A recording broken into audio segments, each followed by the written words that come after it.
Hi, everyone. Life Coach Carissa here. I am back with you today to help you better understand why it is so darn hard to let things go sometimes.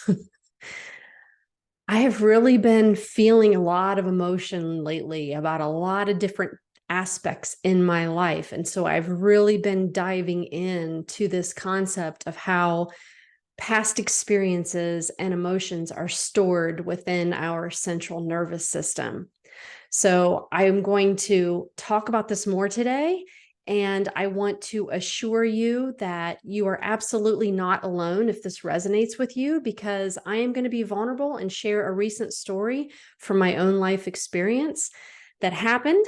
And I'm going to explain why we have these stored emotions, why it is so hard to distract ourselves when we are hyper focused on something, and what you can do to be more aware of it to begin to help yourself.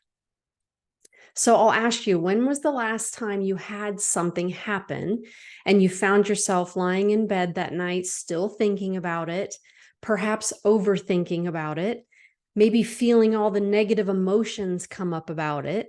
Maybe it even happened 12 hours ago, but it's still right there at the surface, right?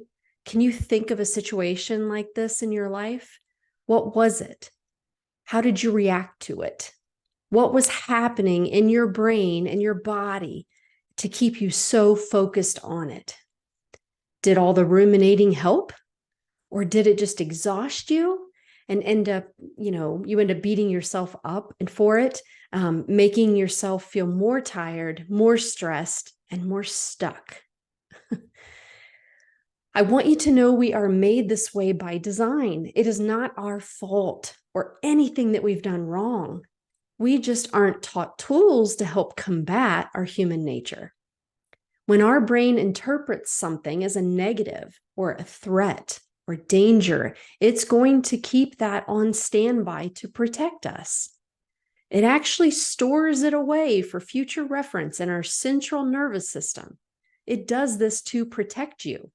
We are built this way by design, to keep us alive, to keep us safe. I mean, think about it very simply. If a child burns their hand on the stove, this is stored away in their brain so that they won't do it again. This is to protect us. What happens is we have these life experiences and childhood traumas, perhaps, and they are stored away. So if you wonder why things come back up with such intense emotion, this is why. I mean, imagine that this is something that happened to you 10 years ago. You might assume that it should be long gone, right? No, that's not the case. When something connects to us and our central nervous system is disrupted, it is stored away. The specific part of our brain that stores those past experiences does not understand time. So when it comes up for you today, it's like bringing up all those same emotions, those intense emotions from the past. I mean, think about that. Something you experienced in the past, when something brings that back up years later, your nervous system will feel very similar to the feelings that you had back then. So it's no wonder why we can't let go. Why do we ruminate and catastrophize and add stress to our lives, worrying about something that most likely isn't as bad as our brain is making it out to be?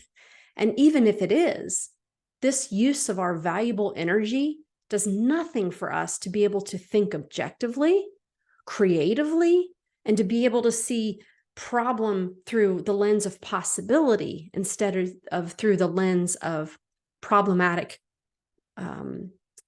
unresolved, no options, right? We're usually looking through that sort of lens, not a lens of possibility. Okay, so the story I want to share with you is something that happened to me recently. And I will tell you, this really threw me for a loop. Hadn't had this come up.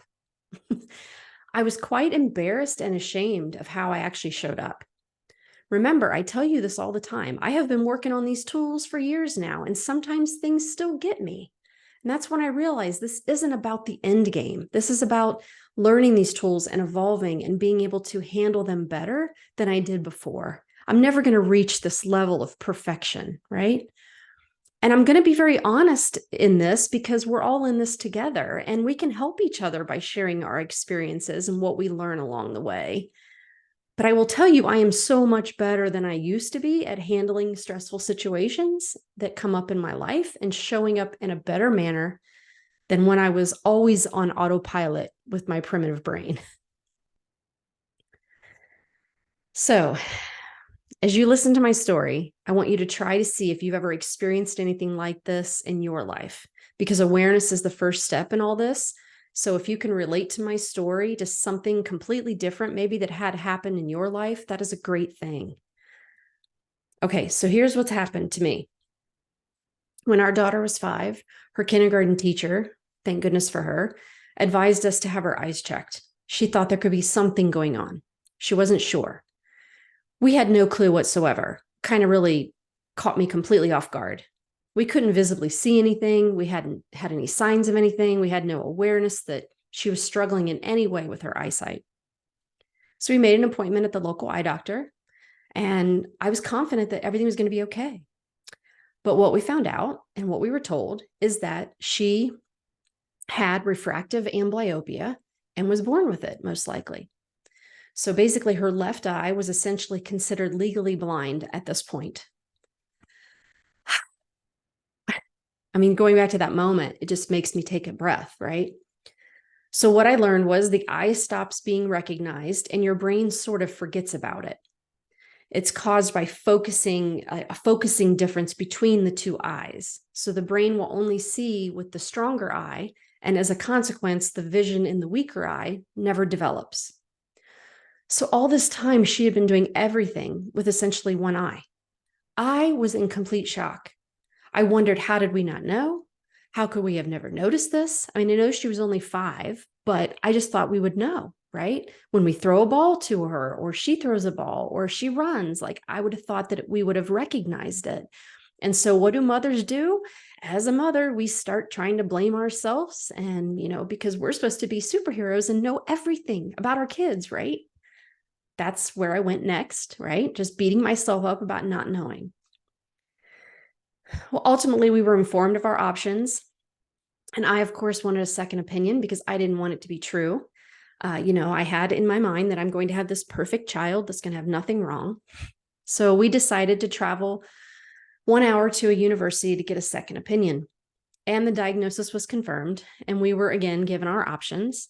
We would need to get her glasses, a glasses prescription that was going to be very thick, a lens on the one eye. We would start this red-green reading therapy every day, and we would use an eye patch for so many hours per day. And all this was being done in the hopes of waking up the eye.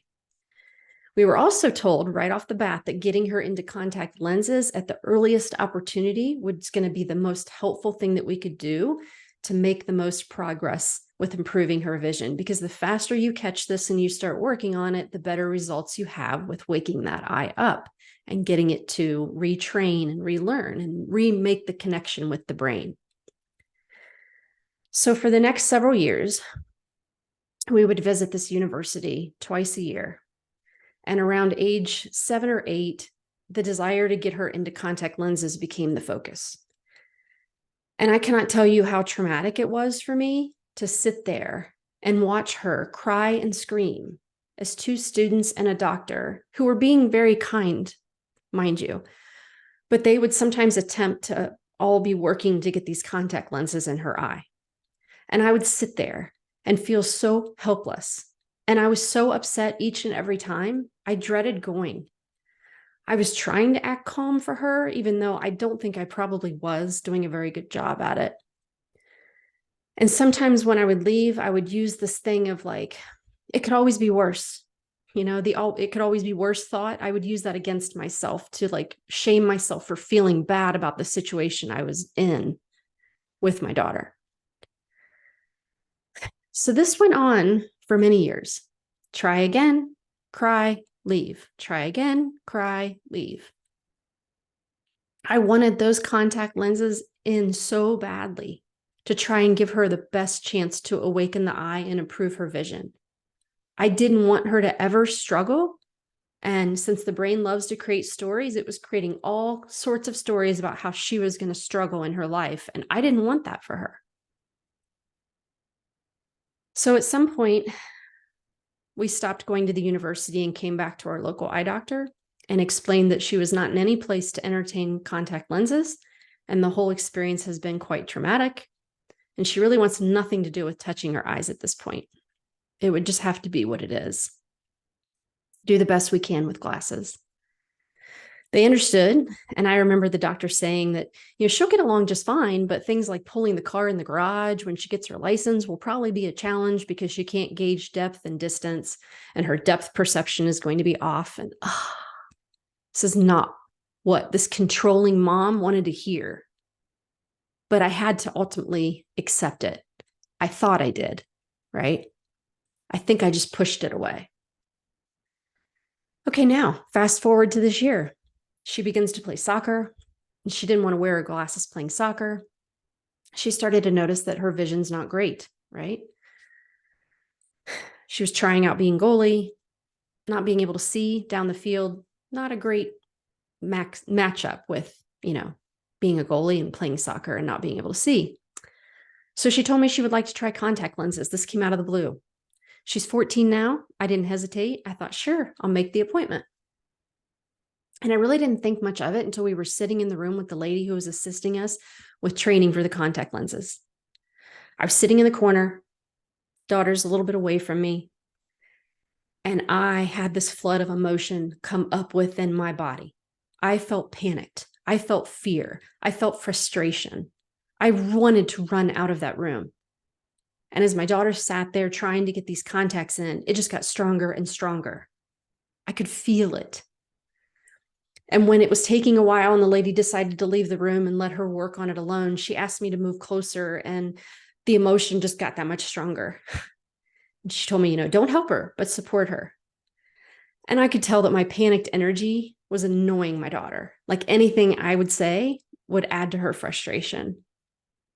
I was aware of it. I could tell that my energy was not great at this point. But after quite some time, she got one in the better of the two eyes. She got the contact lens in, and then she began to work on the other, the eye that was struggling more.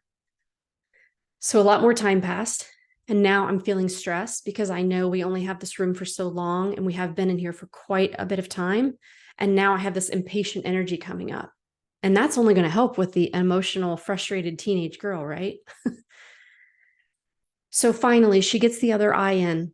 And when she did, she was so overwhelmed with the emotion of what she was able to see. They let us go outside, and it was a very emotional moment. It literally caused me to be flooded with more emotion. And it literally solidified this thought in me that we have to make this contacts work. This is crucial. Okay, so clearly, I want to check in with you. Can you see how the past experience of when she was 5, 6, 7, 8, 9, 10 was stored away in my central nervous system? And so now when this experience comes up years later, I was feeling this flood of emotions from all those previous appointments. Okay, for the sake of keeping this story short, I'm not going to go into all the detail of what followed. But what I have to tell you is that she was having trouble getting them out. And we had been there for quite a long time. And they finally let us leave because they thought that she had the ability, or was going to have the ability to be able to get them out, and she could do it herself later. Well, I will tell you, later that night, she spent 2 hours trying to get them out with me hawking over her like a crazy woman that can't handle her emotions. This led to some arguments, some tears, me apologizing, acting very cringy, showing up obsessive, and then retreating, and all sorts of stuff, right? This then led to my brilliant idea of letting these contacts stay in her eyes for 20 days. Fortunately, she didn't have any problems, but I ultimately had to succumb to defeat and ask my husband to please take her to get some help to get them out. These can't stay in forever. Okay, so this is where the stored emotions got in the way. I became obsessed with making these contacts work. It felt like life or death to me because of the stored feelings and sensations in my central nervous system around this circumstance. And this was the moment when I realized the importance of knowing what is stored within me. When your reactions do not match up with the situation and what to do when this happens. This really should have been a neutral, factual circumstance. My 14-year-old daughter wants to try contacts again. But I had all this stored emotion that impacted how I was able to hold calm space for her. And I turned it into this huge ordeal that could have been very routine. So again, awareness is the first step in all of this. Seeing what is happening and acknowledging that it is not helpful, and then spending time to go back and look at the stored emotion and process it to release it. In a future video, I'm going to share ideas and techniques for how to release this stored emotion. You know, Brooke Castillo is the master coach who I received my training through. And I was listening to her podcast this morning, and she shared about how we should all take note of the amount of energy that we have in a situation and ask ourselves, does it match up with the situation itself? Pay close attention to this, because that can be a signal that there is something more here that we are bringing into the situation. I know without a doubt, what I was feeling sitting in that room with my 14-year-old daughter was way out of alignment with what was actually happening. This was stored, unresolved emotion clouding my ability to think clearly in this moment.